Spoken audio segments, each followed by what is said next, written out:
For Ben and Clara Carter, life was a curated exhibit of success. The prestigious suburban home, the thriving medical practice, the 30-year marriage that was the envy of their friends.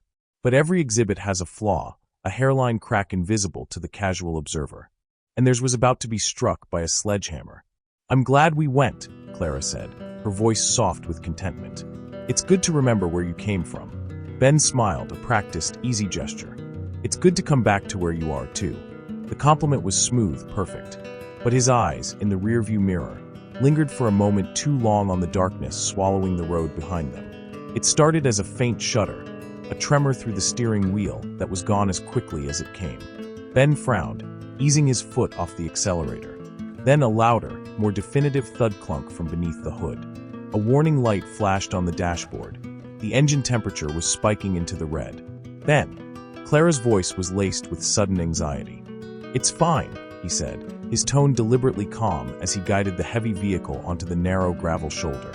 The engine gave a final, sickly sigh and died. The sudden silence was profound, broken only by the whisper of the wind and the ticking of the cooling engine. They were in the deep bush.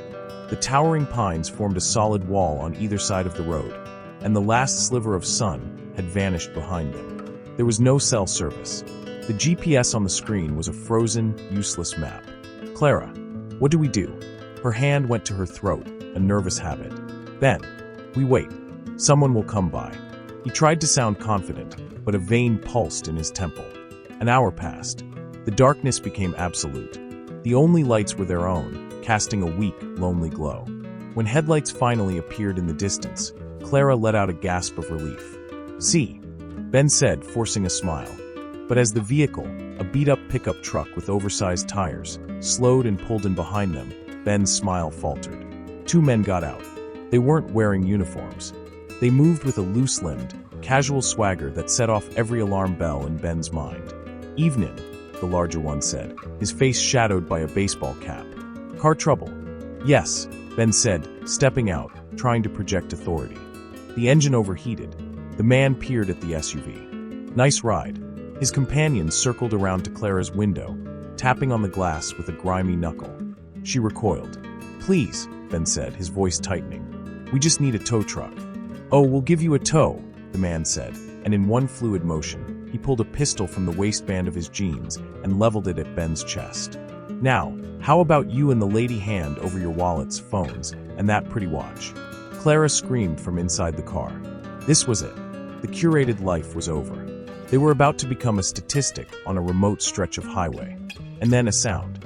A sharp crack of a breaking branch from the dense tree line behind them. The two robbers spun around, their bravado evaporating. "Who's there?" the gunman barked, his weapon swinging wildly toward the trees. A figure emerged from the shadows. He was tall, lean, dressed in dark, worn-out clothing that made him seem like an extension of the forest itself. He didn't speak. He just stood there, still as a stone, his face obscured by the darkness. It was his silence, his absolute stillness, that was more threatening than any shout. The two men looked at each other. The one without the gun muttered, "Ain't worth it, man." They scrambled back into their truck, tires spitting gravel, and sped off into the night, their taillights vanishing like dying embers. The figure stepped into the glow of the SUV's headlights. He was younger than he'd seemed in the dark, maybe late 20s. His face was sharp, intelligent, but etched with a deep weariness.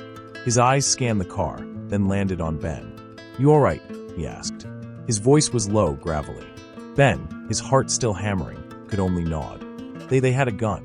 The young man walked to the front of the SUV and popped the hood without asking. He peered inside for a long moment, then straightened up. "Thermostat housing blew," he said, wiping his hands on his jeans. "I can fix it. It'll take me 20 minutes. He looked from the terrified Clara to the stunned Ben.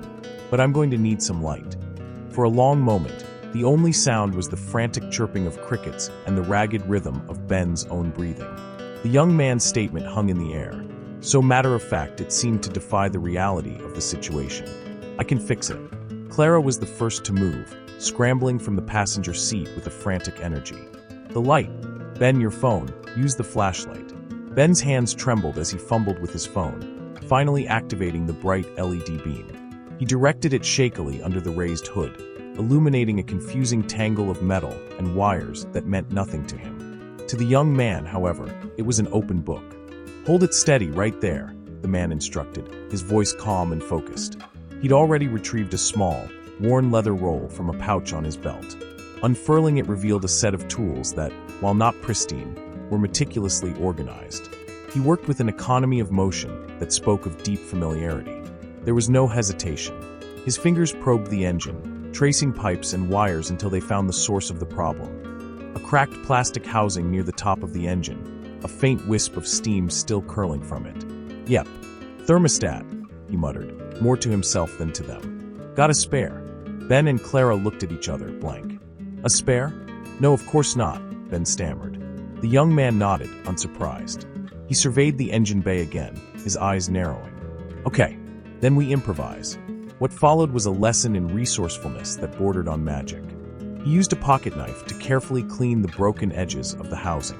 From his kit, he produced a small tube of high-temperature epoxy putty, kneading it deftly before sealing the crack with the skill of a surgeon closing a wound. "This won't hold forever," he explained, not looking up from his work.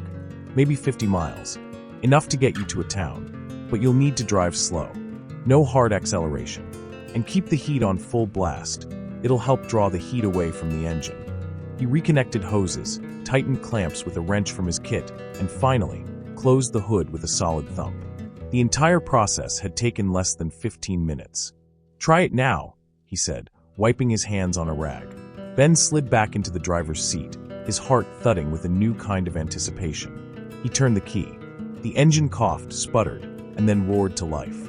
The temperature gauge, which had been pinned in the red, slowly began to creep down toward the normal range. A wave of pure, unadulterated relief washed over Clara. She let out a sob that was half laugh, pressing her hands to her face. "Oh, thank God. Thank you." Ben got out of the car, his legs feeling weak. The young man was already packing his tools away, as if fixing stranded cars in the middle of the night was a routine errand. "I don't know how to thank you," Ben said, his voice thick with emotion. He reached for his wallet, pulling out a thick stack of bills. "Please take this. It's not enough, but..." The young man glanced at the money, then shook his head, a faint, almost imperceptible smile touching his lips. "Don't need it." "But you saved us," Clara insisted, joining them.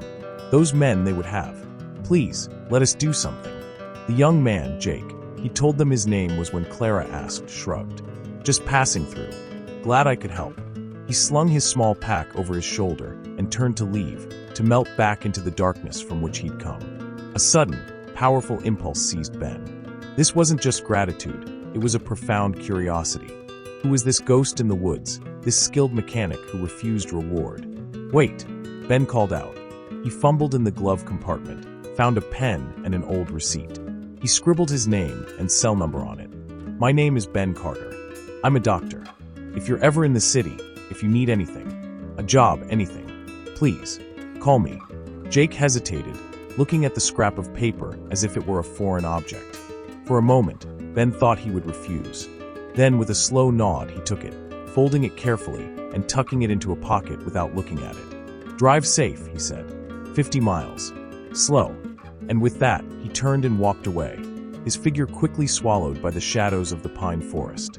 The Carters stood in silence for a moment, listening to the steady, healthy purr of their engine. "He was an angel," Clara whispered, her eyes still on the trees. "A real-life angel." Ben didn't answer. He was staring into the darkness, a complex expression on his face. Relief, yes, but underneath it, something else. A deep, unsettling thought. As they drove away, crawling along the dark highway as instructed, Clara chattered nervously, replaying the events, marveling at their luck. Ben mostly listened, his hands tight on the wheel. He wasn't thinking about the robbery or the fear. He was thinking about the epoxy putty, the specific, high-temperature kind, the kind a professional mechanic might use, not something a random drifter would just happen to carry in a leather roll. It was a small detail, a meaningless one, he told himself. But as the city lights finally appeared on the horizon, a tiny, cold seed of doubt had been planted in the carefully curated soil of Dr. Ben Carter's mind, who had really saved them tonight. The city welcomed them back like a forgotten dream. The sharp, clean lines of their suburban home, the hum of the central air conditioning, the pristine silence. It was a world away from the raw, threatening darkness of the highway. For a week, the incident existed as a shared, surreal story they told themselves in whispers, a crack in their normalcy that was slowly being plastered over. But Clara wouldn't let it go. The image of the young man, Jake, vanishing into the trees, haunted her. Her gratitude had crystallized into a mission. "We have to find him, Ben," she said one morning over coffee. The sunlight streamed into their modern kitchen, making the nightmare on the highway feel like a distant fiction. "We can't just take what he did and move on. What if he's hungry? What if he's in trouble? We have to try." Ben looked up from his tablet, where he was reviewing patient charts. He offered a gentle, reasonable smile. "Clara, darling, how exactly do you propose we do that? We don't know his last name. We don't know where he's from. He could be anywhere." "He said he was passing through," she persisted. "That means he was in that area for a reason. Maybe he lives near there. We could go back. Ask around." Ben sighed, the picture of a pragmatic man humoring his wife's compassionate whim. "It's a 3-hour drive. And what would we say? We're looking for a tall, quiet man named Jake who fixes cars? It's a needle in a haystack." But Clara's resolve was iron. And so, the following Saturday, Ben found himself guiding the now-repaired SUV back down the same highway, the memory of their breakdown causing a tightness in his chest. The sun was high this time, bleaching the color from the landscape. The menacing pine forest looked almost peaceful. They started at the nearest sign of civilization, a dusty cluster of buildings 20 miles from the breakdown site that constituted a town called Pine Creek. It had a gas station, a diner, and a small mechanic's garage with a rusted sign that read Hank's Auto. Inside the garage, a man in his 60s with grease ground into the lines of his face looked up from an engine block. "Help ya?" Ben took the lead, his tone friendly, doctorly. "Hi there. We're hoping you might know someone. A young man, about 29, name of Jake. Very good with cars. We had some trouble on the highway last week, and he helped us out. We'd like to thank him properly." The man, Hank, wiped his hands on an oily rag, his expression unreadable. "Jake. Don't know no Jake. Especially one that's good with cars. Kids around here, they can't change their own oil." He squinted at them. "You sure he was from around here?" "We're not sure of anything," Clara said, her hope already beginning to deflate. They tried the diner. The waitress, a weary woman with kind eyes, shook her head. "Sorry, honey. We get truckers, hunters, folks just passing through. Names don't stick." At the gas station, the teenage clerk just shrugged, mesmerized by his phone. Each dead end felt like a door slamming shut. Jake was a ghost. He had emerged from the wilderness, performed a miracle, and dissolved back into it. The more they searched, the more the encounter felt unreal, a shared hallucination born of fear and desperation. On the drive back home, the silence in the car was heavy. Clara stared out the window at the passing trees, her face etched with disappointment. "I just wanted to do the right thing," she said softly. Ben reached over and squeezed her hand. It was a comforting gesture, but his eyes remained fixed on the road ahead, thoughtful. "We did the right thing, Clara. We offered. We tried. Some people don't want to be found. Maybe he has his reasons." His words were meant to be soothing, but they carried an odd weight.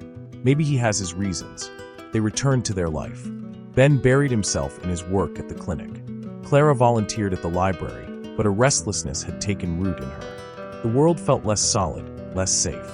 The polished surface of their existence had been scratched, and she could no longer unsee the fragility beneath. Ben, however, seemed to move on with ease. The incident was relegated to an anecdote, a dramatic story to share at dinner parties. "You won't believe what happened to us," he would begin, and the tale would unfold, carefully edited. The terror of the robbery was emphasized. The mysterious, skillful Jake was painted as a lucky, almost divine intervention. The part about the specific epoxy putty, and the cold seed of doubt it had planted, was never mentioned. He had closed the book on Jake, or so it seemed. But a ghost, once summoned, is not so easily dismissed. And Ben Carter was about to learn that some doors, once opened, cannot be closed by sheer force of will. The call came at 6:17 on a Tuesday morning, shattering the pre-dawn quiet of their bedroom. Ben fumbled for his phone, his voice groggy. "Dr. Carter." The voice on the other end was crisp, official. "Dr. Carter, this is Sergeant Miller with the state police. We have a young man in custody here. A Jake Miller. He listed you as his contact." Ben sat bolt upright in bed, the blood draining from his face. Clara stirred beside him. "Ben, what is it?" He didn't answer her. He was too busy listening to the ghost calling him from the world of the living. The fluorescent lights of the state police barracks hummed with a sterile, bureaucratic energy that was a world away from the organic darkness of the pine forest. Ben and Clara sat on a hard plastic bench in the waiting area, the air smelling of stale coffee and floor wax. Clara clutched Ben's arm, her face pale with a confused anxiety. Ben, however, wore a mask of calm concern, the same expression he used with worried family members at the hospital. Sergeant Miller, a broad-shouldered man with a tired but kind face, led them to a small, stark interview room. A young man sat at the table, head bowed, his posture radiating a profound weariness. It was Jake. He looked thinner than they remembered, the sharp lines of his face more pronounced under the harsh lighting. He wore a faded t-shirt and jeans, and when he looked up as they entered, his eyes held no recognition for a moment, then flickered with a mixture of shame and surprise. "Jake," Clara said, her voice soft. "Are you okay? These folks vouching for you, son?" Sergeant Miller said, not unkindly. "Says you helped them out of a bind." Jake just nodded, his gaze dropping back to the scuffed tabletop. The story, as the sergeant explained, was one of mistaken identity. Jake had been spotted near a remote hunting cabin that was under surveillance in connection with a burglary ring. He fit a general description. During the pursuit, he'd run, a mistake, the sergeant said, that made him look guilty. But they'd found nothing on him. No stolen goods, no weapons. Just a young man with no fixed address and a pocket full of nothing. "We just have a few more questions, and then he's free to go," the sergeant said. "But he'll need a ride. And honestly," he added, lowering his voice as he turned to Ben, "he could use a hot meal and a place to clean up." An hour later, they were seated in a quiet booth at a diner off the highway. Jake ate with a quiet intensity, methodically working his way through a large breakfast. The silence was awkward, thick with unasked questions. "Jake," Clara began gently, "what happened? After you fixed our car? We tried to find you." Jake put his fork down, wiping his mouth with a paper napkin. He looked from Clara's compassionate face to Ben's politely inquisitive one. The dam broke, not with a flood of emotion, but with a slow, sad trickle of facts. His name was Jake Miller. He was 29. 2 years ago, he'd had a life. A small auto repair shop of his own, a fiancé, a future. He'd gone into business with a man he thought was a friend, investing everything to expand the shop. The man, a smooth talker named David, had bled the business dry and vanished, leaving Jake with nothing but crippling debt. The shop was repossessed. The fiancé left. The shame was a living thing, eating him from the inside out. "I had nowhere to go," he said, his voice a low monotone. "No family to speak of. I started drifting, doing odd jobs, fixing a tractor for a meal. I know the woods, so I hunt. I sleep where I can find shelter. That's why I was out there when your car broke down. I was just there." Ben listened, his head tilted in a perfect imitation of empathetic attention. Inside, his mind was racing, cross-referencing the story. The skill with cars, it checked out. The rootlessness, it explained why he was a ghost. It was a perfect, tragic narrative. "That's terrible," Clara said, her eyes glistening with tears. "You can't live like that, Jake." "It's what I have," he replied with a shrug that was meant to seem tough, but only revealed his exhaustion. It was then that Ben made his move. He leaned forward, placing his hands on the Formica table. The gesture was open, generous. "It's not what you have to have, Jake. Not anymore. You saved us. Let us help you." Jake looked wary. "I don't need charity." "It's not charity," Ben said, his voice firm, doctorly. "It's an opportunity. My clinic needs a hand. An orderly, someone to help with supplies, patient transport. It's honest work. And we have a guest house. It's small, but it's clean, and it's yours for as long as you need it." The offer hung in the air, immense and life-changing. Jake stared at Ben, searching his face for any sign of condescension or deceit. He found only what Ben intended him to find: sincere gratitude and professional benevolence. Clara reached out and touched Jake's hand. "Please, Jake, let us do this." Jake's defenses, worn thin by 2 years of hardship, crumbled. A single tear escaped and traced a clean path through the grime on his cheek. He nodded, a slow, hesitant movement. "Okay," he whispered. "Okay, thank you." As they drove back to the city, Jake sat in the back seat, staring out at the world he'd been hiding from as it streamed past. Clara chatted brightly about the clinic, the neighborhood, trying to fill the space with hope. Ben watched them in the rearview mirror. He saw the gratitude in Jake's eyes, the maternal warmth in Clara's smile. He had done a good thing, a noble thing. He had reached into the abyss and pulled a lost soul back into the light. But as he turned his eyes back to the road, his own reflection in the windshield showed a man perfectly composed, a master of his universe. The seed of doubt was gone. In its place was something else, a quiet, absolute certainty. The ghost was now his responsibility. And Dr. Ben Carter always had a plan for his responsibilities. The guest house was a small, self-contained unit behind the main property, nestled amongst well-tended flower beds. To Jake, it might as well have been a palace. The clean sheets, the functioning bathroom, the simple fact of a locked door, each was a miracle. He moved in with a single, worn duffel bag that held his entire world. Ben's plan for integration was swift and efficient. At the clinic, he introduced Jake not as a charity case, but as a new hire. "This is Jake, everyone. He's going to be helping us out." The staff, nurses, receptionists, other doctors, welcomed him with a polite, professional warmth. The story of the highway rescue had been lightly circulated, painting Jake as a humble hero. And Jake thrived. The same meticulous focus he applied to a car engine, he now applied to restocking supply cabinets, sanitizing equipment, and gently guiding elderly patients in wheelchairs. He was quiet, but not sullen. He listened more than he spoke, and his hands, which could calm a terrified engine, had a way of calming nervous patients. Clara became his champion. She ensured the guest house was stocked with food. She gave him a prepaid cell phone. She'd often bring him a plate of dinner from the main house, staying to chat. She learned he loved history, that he devoured books from the local library before his life fell apart. A bond began to form, built on a foundation of gratitude that was slowly deepening into a genuine, almost familial affection. Ben observed it all with a surgeon's detached eye. He was the benefactor, the architect of this redemption. He'd praise Jake's work at the clinic, clap him on the shoulder, and ask if he needed anything.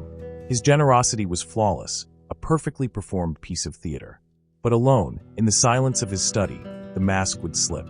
He'd watch from his window as Clara brought dinner to the guest house, her laughter carrying on the evening air. He'd see the easy way Jake now smiled in return. A cold, tight feeling would coil in his stomach. He's getting too comfortable. One evening, Clara came back from the guest house, her face glowing. "He's reading that biography I lent him. He's so bright, Ben. It's such a waste, what happened to him. We've really done a good thing here." "We have," Ben said, not looking up from his medical journal. His voice was even, but his knuckles were white where he gripped the pages. "I was thinking," Clara continued, "maybe we could have him over for dinner on Sunday. A proper meal at the table. He always eats alone over there." Ben finally looked up, a practiced smile instantly softening his features. "Of course, darling. Whatever you think is best." The Sunday dinner was a study in contrasts. Clara had set the table with their best china.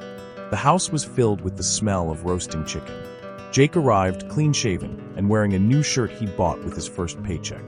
He was nervous, visibly out of place amidst the crystal and silver. But Clara's warmth put him at ease. She asked him about the books he was reading, drawing him out. Jake began to talk, hesitantly at first, then with more passion. He spoke about engines, about the logic of mechanics, and then, surprisingly, about Roman history. He was knowledgeable, articulate. Ben played the gracious host, refilling wine glasses, asking polite questions. But his eyes were recording every interaction, every smile Clara directed at Jake, every moment of easy conversation. He saw the way Jake's eyes lit up when he talked, a light that had been extinguished for 2 years. He saw the way Clara looked at him, with a pride that was meant for a son. The cold feeling in his stomach turned to ice. Later, after Jake had thanked them profusely and returned to the guest house, Clara was tidying up, humming. "Wasn't that nice? He's a lovely young man." "Yes," Ben said, staring out the dark window towards the softly lit guest house. "Lovely." He poured himself a whiskey, a stiff one, and drank it neat. The warmth of the alcohol did nothing to melt the ice inside him. The plan was unfolding perfectly. Jake was secure, trusted, and integrated. He was happy. And that was the problem. Ben hadn't accounted for this. He hadn't accounted for Clara's growing attachment. He hadn't accounted for the fact that the ghost was becoming a person who was starting to occupy a space in his wife's heart. The gratitude was supposed to be a leash. It was turning into a bond. He finished the whiskey, the glass clicking sharply on the counter. The seed of doubt was no longer a seed. It was a full-grown, poisonous plant. The ghost wasn't just a responsibility anymore. He was a complication, an unpredictable variable in Ben's perfectly ordered world. And Dr. Ben Carter knew only one way to deal with complications. He picked up his phone and scrolled through his contacts, his thumb hovering over a number not listed under a name, just a series of digits. He didn't press call. Not yet, but the thought was now present, fully formed. The plan required an adjustment. The redemption story he had written might need a different, more final, ending. The call came in the dead of night, the shrill ringtone slicing through the silence like a scalpel. Ben, a light sleeper from years of being on call, was awake instantly. Clara stirred groggily beside him as he fumbled for the phone on his nightstand. The digital clock glowed 2:17 a.m. The voice on the other end was grim, official. "Dr. Carter? This is Lieutenant Evans, City Police. There's been an incident. We need you to come down to the precinct." Ben's heart, for a single treacherous second, hammered with a fear that had nothing to do with a medical emergency. He kept his voice steady. "An incident? What's this regarding?" There was a pause on the line, the sound of papers shuffling. "It's about Jake Miller. He's been involved in a shooting." The world tilted. Clara was fully awake now, sitting up, her face a pale oval in the darkness. "Ben, what is it?" Ben ignored her, his focus absolute. "Is he alive?" he asked the lieutenant, his professional tone a shield. "He's been pronounced dead at the scene, doctor." "I'm sorry." The words landed with a physical weight. Ben heard Clara's sharp intake of breath, a hand flying to her mouth. He felt a strange, hollow sensation, a void where a multitude of conflicting emotions should have been. He simply nodded into the phone. "We'll be right there." The police precinct at 2 a.m. was a world of fluorescent lights and low voices. Lieutenant Evans, a weary-looking man with a kind but exhausted face, met them in a sterile interview room. He offered them coffee they didn't touch. "The initial report is messy," Evans began, choosing his words carefully. His car was found parked in an alleyway over on the east side. Not the best neighborhood. He'd been shot. Multiple times. Multiple times? Ben's doctor brain engaged, cutting through the shock. "How many?" Evans hesitated. 7. Clara let out a choked sob. 7?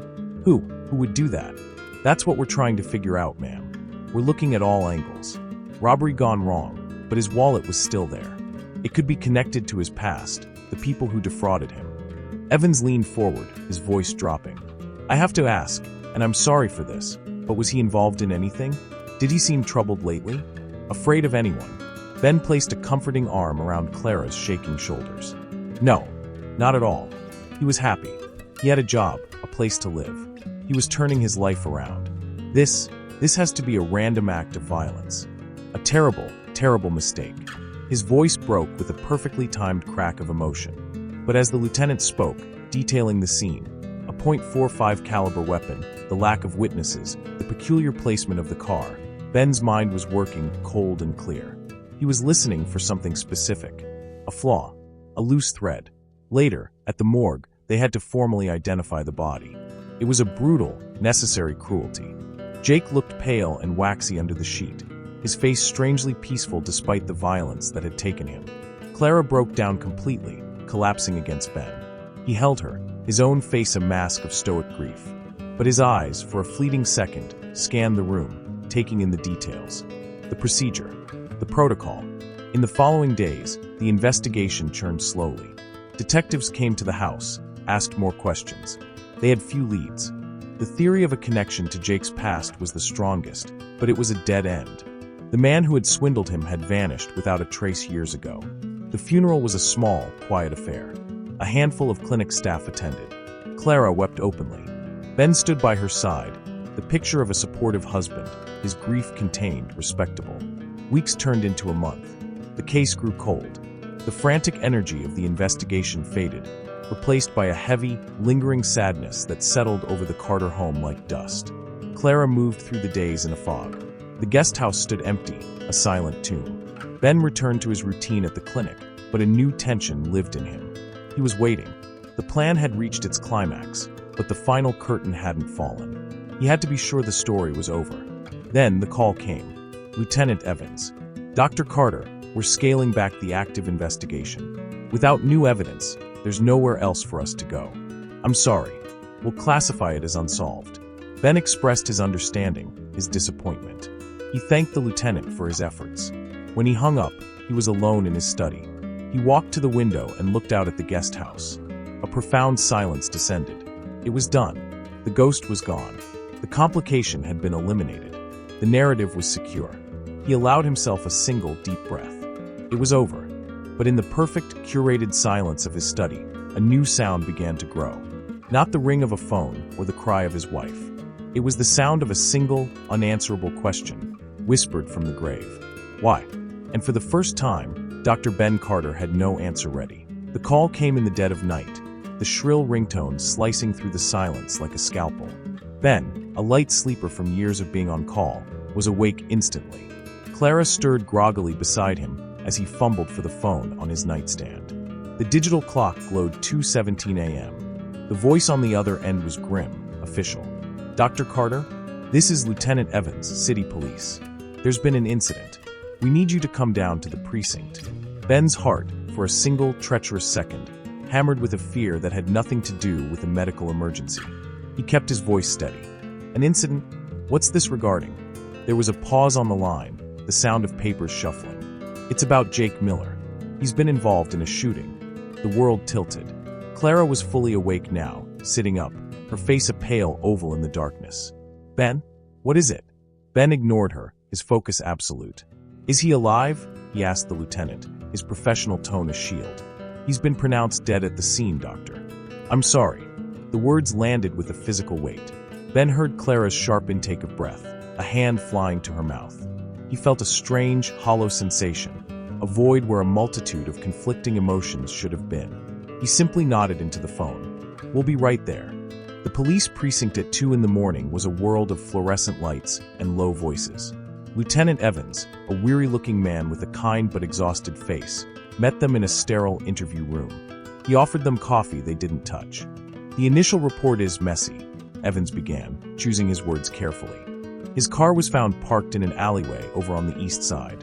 Not the best neighborhood. He'd been shot. Multiple times. Multiple times? Ben's doctor brain engaged, cutting through the shock.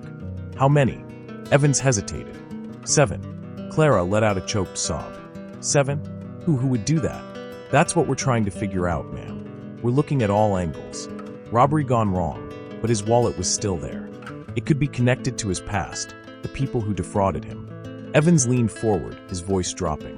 "I have to ask, and I'm sorry for this, but was he involved in anything? Did he seem troubled lately? Afraid of anyone?" Ben placed a comforting arm around Clara's shaking shoulders. "No, not at all. He was happy. He had a job, a place to live. He was turning his life around. This has to be a random act of violence. A terrible, terrible mistake." His voice broke with a perfectly timed crack of emotion. But as the lieutenant spoke, detailing the scene, a .45 caliber weapon, the lack of witnesses, the peculiar placement of the car, Ben's mind was working, cold and clear. He was listening for something specific. A flaw, a loose thread. Later, at the morgue, they had to formally identify the body. It was a brutal, necessary cruelty. Jake looked pale and waxy under the sheet, his face strangely peaceful despite the violence that had taken him. Clara broke down completely, collapsing against Ben. He held her, his own face a mask of stoic grief. But his eyes, for a fleeting second, scanned the room, taking in the details. The procedure. The protocol. In the following days, the investigation churned slowly. Detectives came to the house, asked more questions. They had few leads. The theory of a connection to Jake's past was the strongest, but it was a dead end. The man who had swindled him had vanished without a trace years ago. The funeral was a small, quiet affair. A handful of clinic staff attended. Clara wept openly.